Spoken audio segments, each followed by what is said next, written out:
Hi guys, this is a video demonstration of my MS SQL integration in Unreal Engine 4.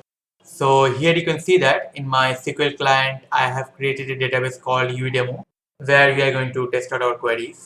So let us create a table called persons which we are going to modify via blueprints. Now let us move over to the UE4 editor and create a widget blueprint to demonstrate how it works. Now before you can read or write SQL queries, first you need to be connected to the database. You can do so via Windows Authentication System or SQL Server Authentication System. Here I will be showing you how to connect via Windows Authentication System. So I have designed a simple UI for that where you just need to enter your Windows password and log into the database. Here in the graph editor you can see that I have called a couple of functions called get current user and get current domain to populate our first two text fields.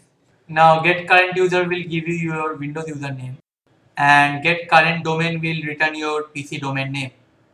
To verify the correct user credentials, we need to call the authenticate user function. Once the user is authenticated, we can set up the connection properties for our database and then we can begin testing our query. So we are going to create another widget that will be used to store and retrieve data from our database.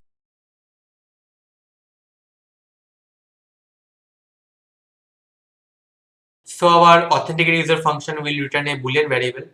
So we are going to use a condition here, and if it returns true, then we are going to move on to our next widget.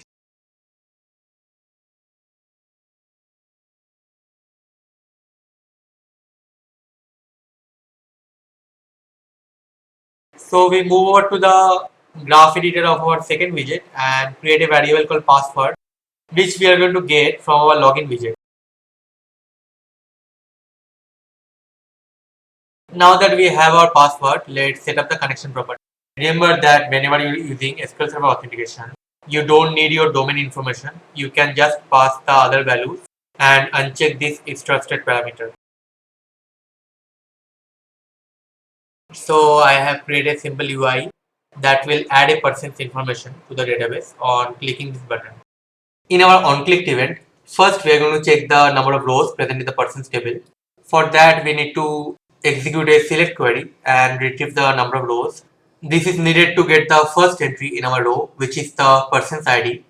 Next, we are going to call the function update data from query and form our insert query, which is passed as a string parameter to this function. This function will return a boolean value, which will determine if the query has been successfully executed or not. Now, there is no trick involved here. You need to form your own query, and this will definitely work with update and delete statements as well.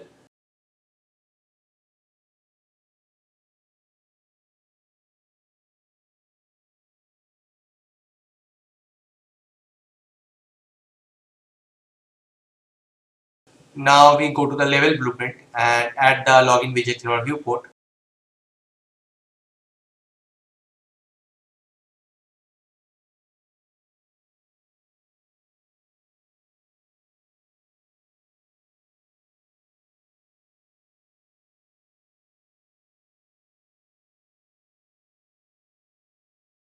As you can see, data has been successfully inserted to our database. Now we'll see how we can use our SQL Server to store and retrieve images. As you can see, I have created a table called image data having two columns. Image ID is an identity column and image data is the column we are going to use to store our images. I have created another section in our widget that let us browse an image from our computer and add that image to the database. The browse file function will bring up a window that will allow you to select a file of a given type. Once we get the selected path, we store it in a variable which we are going to use later.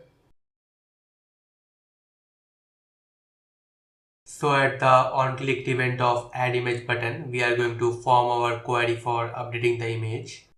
We have a function called update image from query which takes three parameters.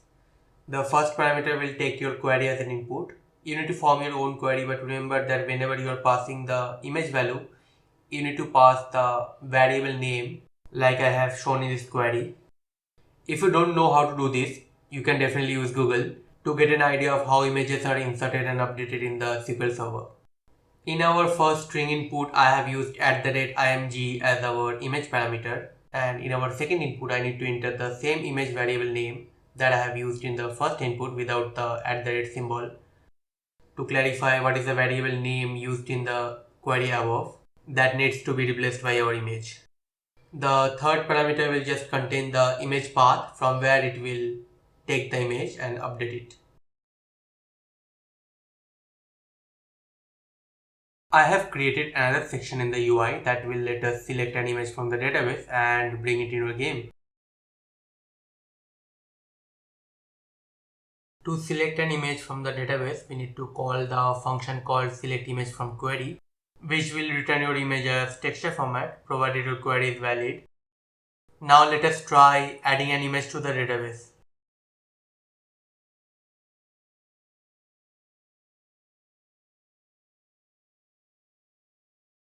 So we add the image by clicking the add button. Now let us test our query. So here we see that the image ID is 3. So we'll form our select query accordingly.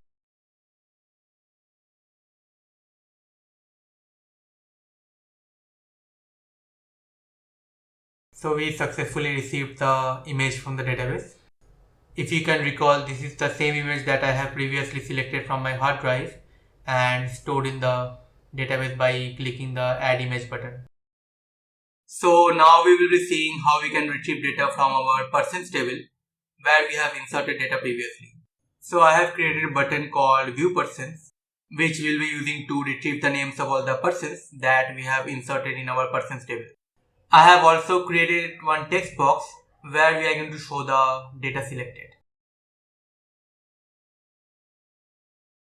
So on the clicked event of the view person button, we are going to call a function called select data from query, which takes a query string as input and will return an array of structures that can be broken down into table rows and columns.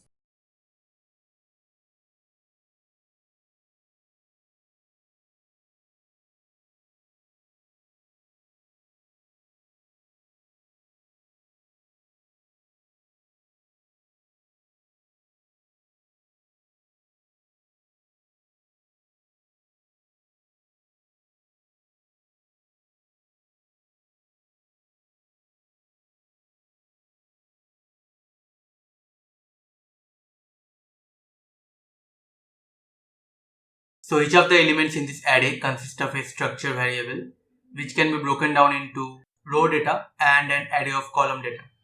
Here I must mention that each element in this array actually represents a column, and each element in the column data array represents data in that particular column.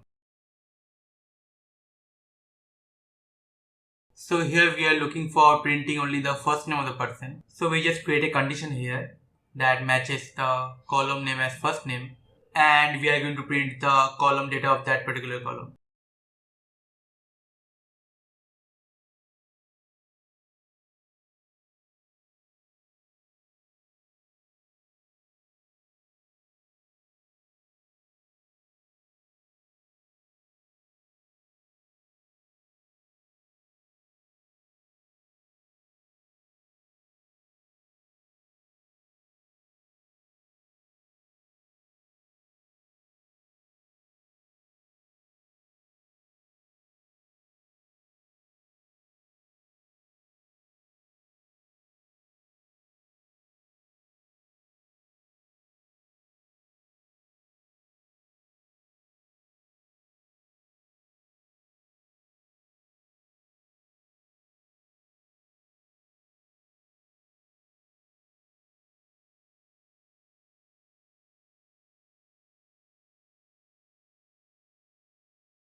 So now we'll quickly add few names to the database to test out our select query.